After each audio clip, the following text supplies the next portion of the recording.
warahmatullahi wabarakatuh. Salam sejahtera untuk kita. Om Swastiastu, Namo Buddhaya. Hai teman-teman pecinta bahasa Indonesia. Perkenalkan, saya Sri Winarni. Mari kita coba perhatikan lingkungan di sekitar kita, atau mungkin ayah kita. Apakah ada yang masih suka membaca koran di pagi hari sambil menikmati secangkir kopi hangat? Kalau bicara tentang koran, tahukah kamu bahwa di dalam koran atau portal berita itu ada bagian yang disebut dengan editorial? Ya, teks editorial. Pada kesempatan kali ini kita akan mempelajari materi menulis teks editorial. Materi ini dipelajari pada jenjang SMK fase F, kelas 12 semester Gasal. Adapun tujuan pembelajaran pada materi ini yaitu diharapkan peserta didik mampu menganalisis definisi dan ciri-ciri teks editorial. Selanjutnya diharapkan peserta didik mampu menganalisis struktur teks editorial. Selanjutnya, peserta didik diharapkan juga mampu memahami kaidah kebahasaan dalam teks editorial. Dan yang terakhir, peserta didik diharapkan mampu menulis teks editorial sesuai kaidah kebahasaan. Mari kita belajar bersama tentang definisi teks editorial.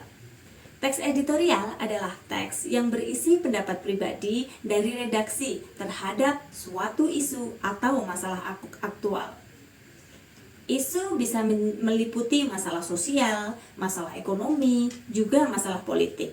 Namun, teks editorial berbeda dengan teks opini, karena di dalam teks editorial berisi pendapat pribadi redaksi, bukan pendapat si penulis teks tersebut. Adapun ciri-ciri teks editorial antara lain yaitu sebagai berikut. Yang pertama yaitu akfa, aktual dan faktual. Teks editorial harus mengangkat informasi yang tengah hangat dan diperbincangkan oleh masyarakat. Jadi, jangan lupa informasinya juga harus tetap mengedepankan fakta yang terjadi ya. Lalu yang kedua, teks editorial harus silo, sistematis, dan logis. Penyusunan teks editorial harus tersistematis, jadi harus memenuhi struktur dan kaidah kebahasaannya ya teman-teman. Teks ini juga harus logis, yaitu masuk akal dan tidak imajinatif.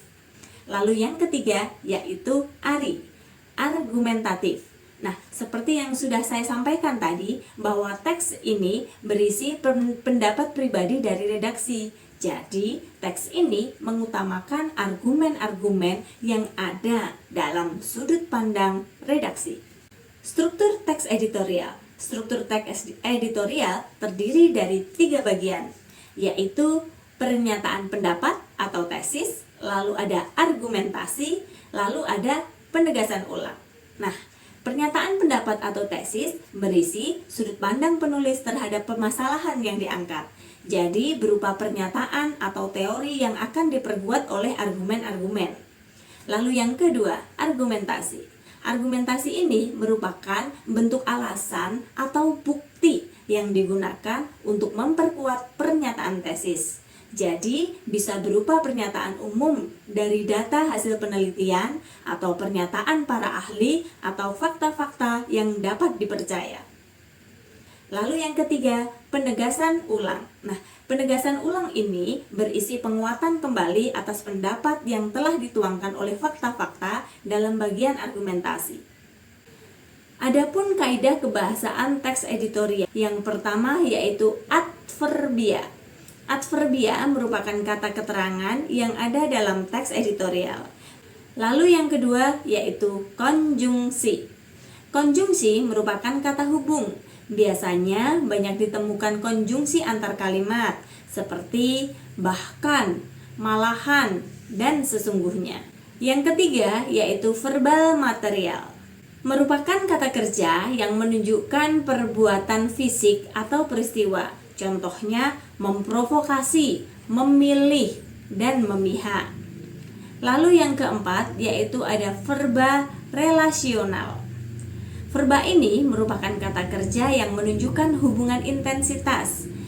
Lalu ada yang kelima yaitu verba mental. Verba mental merupakan kata kerja yang menerapkan persepsi.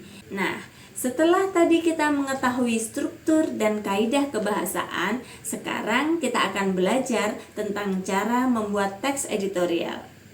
Untuk dapat membuat teks editorial, langkah-langkah yang harus dilakukan yaitu sebagai berikut. Yang pertama, kita memilih topik terkini dan terhangat yang menarik pembaca. Baca selalu ingin topik yang terbaru. Lalu yang kedua, mengumpulkan data untuk mendukung pendapat yang sudah dibuat. Lalu yang ketiga, menyesuaikan topik dengan pembaca. Dan yang terakhir, yang keempat, yaitu menyunting teks editorial. Maka, mari kita mencoba mengerjakan latihan berikut. Berikut ini yang merupakan langkah-langkah menulis teks editorial, yaitu ternyata bagi yang memilih jawaban B, dialah yang benar. Demikian tadi rangkaian materi tentang menulis teks editorial. Semoga bisa bermanfaat untuk teman-teman. Jika ada kekurangan dari saya mohon maaf. Selamat belajar, selamat menulis, karena dari tulisan kita akan menjadi abadi. Wassalamualaikum warahmatullahi wabarakatuh.